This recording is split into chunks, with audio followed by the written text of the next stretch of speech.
Todo el año, pero especialmente esta época de verano es muy propicia para ver pasar peregrinos por los caminos de nuestros pueblos, de nuestra provincia, especialmente por algunos, evidentemente, sobre todo aquellos que tienen albergues. A lo mejor es más fácil ver peregrinos pasar y parar.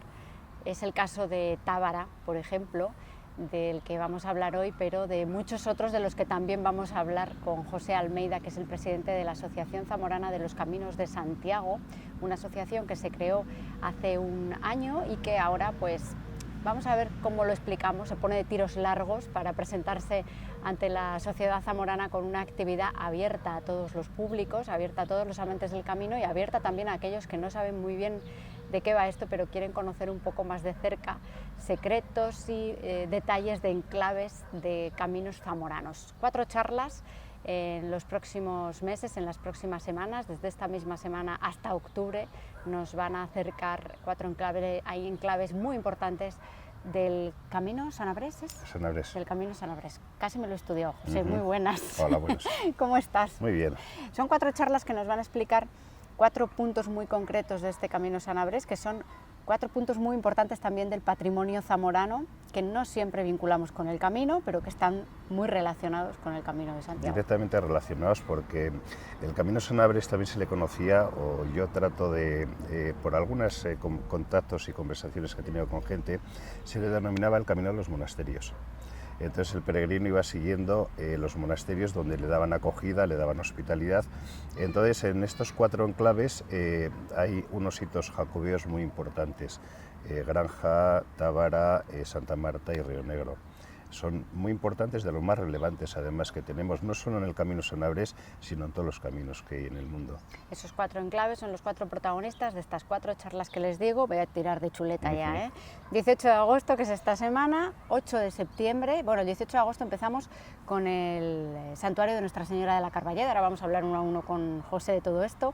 El 8 de septiembre hablamos del monasterio de Granja de Moreruela, el 22 de septiembre del Beato de Tábara, que eso es muy especial para ti también, creo, y el 13 de octubre se pone final a estas primeras charlas con Santa Marta de Tera y ese icono del Camino de Santiago. ¿Cómo se os ocurrió hacer estas charlas concretamente sobre estos 4 puntos? Bueno, realmente tenemos un camino que tiene un patrimonio muy importante. Zamora pasan 5 caminos, pero hay 2 específicos de Zamora, que son el Sanabres y el camino que va por Alcañices a Portugal. Entonces, cualquiera de ellos tiene hitos más antiguos que en el resto de los caminos. De hecho, el primer hospital de peregrinos documentado, el hospital era donde se acogía, se daba hospitalidad a los peregrinos, el primero que hay documentado está en la iglesia de San Pedro la Nave. Ya en el año 900 hay una referencia a que se destinaba un espacio para alojar a peregrinos que se dirigieron a Santiago. El hito, el Santiago más antiguo vestido de peregrino, la imagen más antigua está en Santa Marta de Tera. El Santiago, la imagen más antigua que se conoce de Santiago, está en uno de los beatos de Tábara. La cofradía más antigua que viene acogiendo a peregrinos está en la Carballeda, en los Falifos. Entonces son demasiados hitos los que tiene este camino para no aprovecharlos y darlos a conocer a los que no lo conozcan o estudiar un poco más en profundidad lo que han venido haciendo. Bueno, esa primera charla, como decíamos, habla de los Falifos, precisamente del monasterio del santuario de Nuestra Señora de la Carballeda, este miércoles 18 de agosto en el Museo Etnográfico. Cuéntanos, ¿quién va a hablar sobre esta cofradía y por qué es tan importante, por qué fue tan importante la cofradía de los Falifos? Bueno, la cofradía de los Falifos, primero, ¿quién va a hablar? Hemos escogido la fecha de agosto no por casualidad, porque la idea era haber empezado en septiembre, pero va a venir una persona que es la que más conoce de los Falifos y la Carballeda. Es Julio Badenes, es un catedrático, es valenciano, pero está muy vinculado a la Carballeda, a Río Negro. Él es cofrade de los Falifos y entonces era el mes que estaba de vacaciones y por eso hemos aprovechado para hacerlo el 18. Como la biblioteca está cerrada, lo hacemos en el Museo Etnográfico, la charla. Julio nos va a hablar primero de lo que es el santuario, que es una maravilla. Él se ha preocupado de recuperar todo lo que el patrimonio que hay dentro del santuario, darlo a conocer y preservarlo en cierta medida, porque había muchas cosas que se estaban perdiendo. En cuanto a la cofradía de los Falifos, la cofradía se creó entre otras cosas para dar acogida a peregrinos. Hacía más cosas, recogía a niños desvalidos, niños que abandonaban, pero allí se daba acogida a los peregrinos y de hecho esta cofradía llegó a contar con más de 2 docenas de hospitales en todo lo que es el Camino Sanabres, que daba acogida al peregrino que se dirigía a Santiago y llegó a contar con 28 o 29 hospitales y de hecho actualmente sigue haciéndolo, con lo cual es la cofradía que desde hace más tiempo viene acogiendo a peregrinos. Va a ser un tema muy interesante porque la Carballeda surgió por el paso de unos peregrinos por el río, había aguas crecidas, entonces fue la Virgen la que intercedió para que pudieran cruzar y desde entonces está muy vinculada al mundo jacobeo. Esa es la primera charla con la que abrimos este primer aniversario, ¿no? Digamos, sí, la celebración del primer aniversario de la asociación. Después hablaréis del del monasterio de Moreruela. Eso será el 8 de septiembre ya, eso será en la biblioteca pública. Monasterio de Moreruela, que para todos los zamoranos es un enclave muy particular, pero ¿qué tiene de especial para los peregrinos? Bueno, primero tuvo ahí un hospital de peregrinos muy importante. Dentro de las ruinas está localizada la zona donde se acogía a los peregrinos. Es de donde parte el Camino Sanabres, entonces es el punto primero de donde sale el Camino Sanabres, aunque el monasterio de Moreruela es posterior igual al de Tábara o al de Santa Marta, porque es cisterciense del siglo XII, pero de alguna forma en el paso de los peregrinos en la Edad Media tuvieron allí un punto de acogida muy importante. Vamos a contar con Fernando Miguel. Fernando Miguel es una persona que ha escrito mucho sobre el Cister, sobre los monasterios y especialmente sobre el de Granja Moreruela. Y luego contaremos también con Leocadio Peláez, que es el arquitecto que ha estado en el tema de las obras. Entonces va a ser una conferencia un poco como una charla, un coloquio entre lo que es arquitectura, espiritualidad, y vamos a tratar, yo creo que va a quedar bonita, y además contamos con 2 personas de primer nivel que son los que para cualquier duda que haya luego para los asistentes van a poder aclararle cualquier cosa que tengan. Si vamos, dudas no van a quedar. No, en absoluto. Seguro. El ex párroco de Tábara va a ser el encargado de hablar del Beato de Tábara, será el 22 de septiembre. 22 de septiembre. Eso es muy especial para ti, que eres el hospitalero del albergue de Tábara, ¿no? Sí.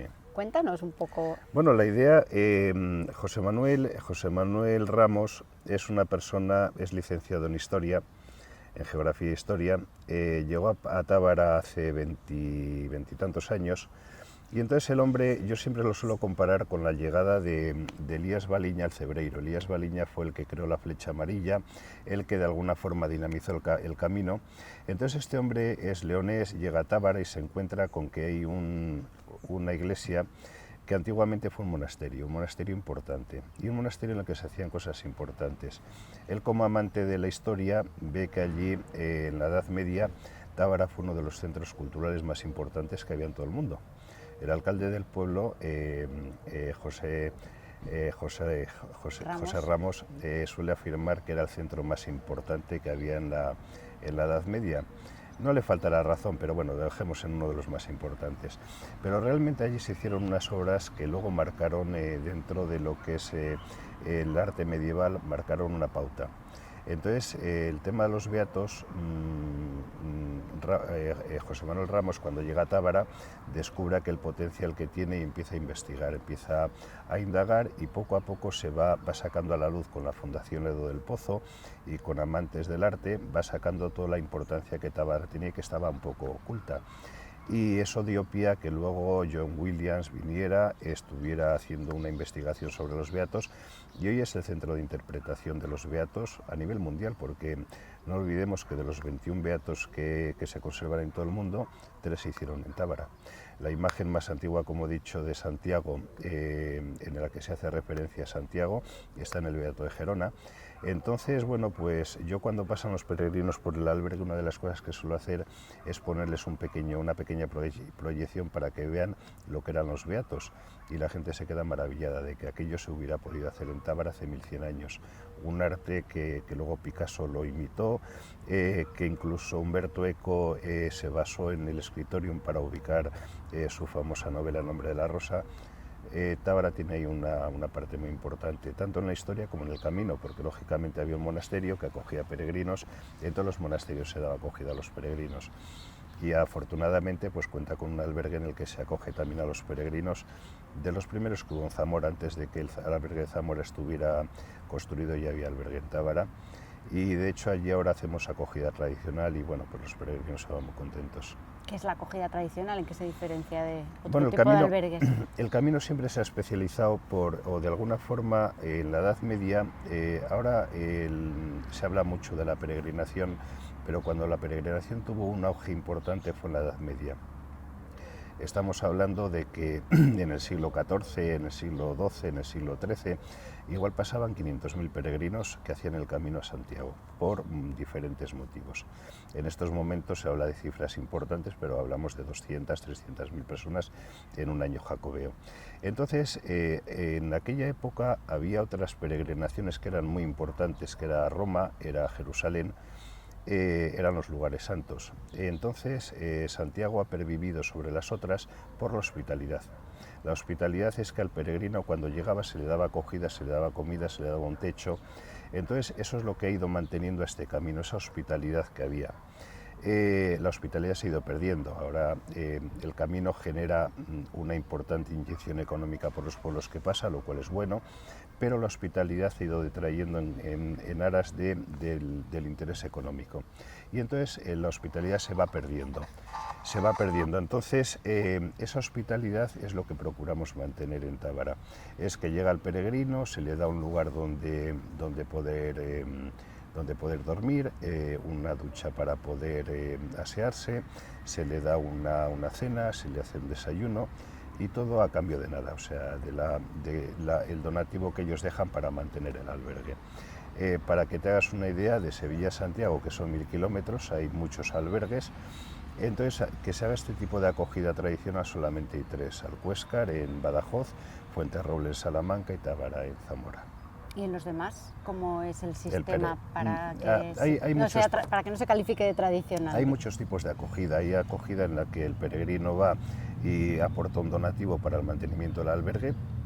En algunos se les ofrece un desayuno y hay otros en que se cobra una cantidad para el mantenimiento del albergue. O sea, depende luego el tipo de instalación que sea. Y luego las comidas ya dependen de cada uno de su propio bolsillo. Sí. Únicamente que se haga este tipo de acogida con la cena. Lo que es la cena, solamente hay 3 en este momento en la vía en lo que es desde Sevilla a Santiago, y en el resto de los caminos pues están desapareciendo. Bueno, nos queda una charla, la última, que será ya en octubre, el día 13 de octubre. Nos vamos hasta Santa Marta de Tera para conocer esa iglesia tan especial y esa figura de Santiago, que también tiene una importancia vital en el Camino de Santiago universal, ¿no, José? Sí, la charla la va a dar una persona que es, la conferencia la va a dar el presidente de la Fundación Ledo del Pozo de Benavente, Fernando Regueras. Fernando es un estudioso del arte, es una persona con unos conocimientos increíbles, y la verdad es que es una suerte tener a Fernando, a Julio, al otro Fernando, a José Manuel, porque cada uno es en su tema, yo creo que son las máximas autoridades o de las máximas autoridades que hay. Entonces Fernando, cuando le comentamos el proyecto, él quedó encantado con la idea de resaltar nuestro patrimonio. Entonces él podía hablar de cualquier tema, pero en este caso vamos a hacer que sea de Santa Marta de Tera. En Santa Marta de Tera la iglesia es una maravilla, es una iglesia románica de lo más bonito que hay. Y allí tenemos la imagen, el icono más antiguo de Santiago que hay en el mundo. El Santiago peregrino de Santa Marta es una imagen que todo el peregrino conoce, no la ubica, pero conoce. Y luego se produce el fenómeno de la luz equinoccial. Entonces Santa Marta es un conjunto de muchas cosas que Fernando nos pondrá al corriente de cada una de ellas, de los misterios que encierra y de todas las cosas que tiene esa iglesia. Bueno, pues así terminarán estas charlas con las que se celebra este primer año de vida de la Asociación Zamorana de Caminos de Santiago. José, hablaremos próximamente, porque ya no nos queda tiempo y en la tele es lo que tenemos, que es todo muy rápido, de cómo va la señalización, de todas las mejoras que se pueden hacer. Así que aprovechando que vamos a estar aquí hasta octubre con el camino a vueltas. Incluso de nuevos caminos que vamos a abrir, que estamos con el proyecto de abrir el portugués. ¿Ves? Hay muchas cosas de las que hablar todavía, peregrinando con vosotros, así que te agradecemos hoy que nos hayas venido a contar cómo van a ser estas charlas. Un placer, y esperamos que la asistencia sea importante porque el tema lo merece. Es gratuita, es libre la entrada y esperamos a todos los zamoranos interesados por el arte. Son todos a las 8:15 de la 8:15 tarde. todas. Iremos recordándolas también cuando se vayan acercando cada fecha, porque como son un poco espaciadas en el tiempo, para que la gente no se nos pierda. José, muchísimas Estupendo. gracias. Gracias a vosotros.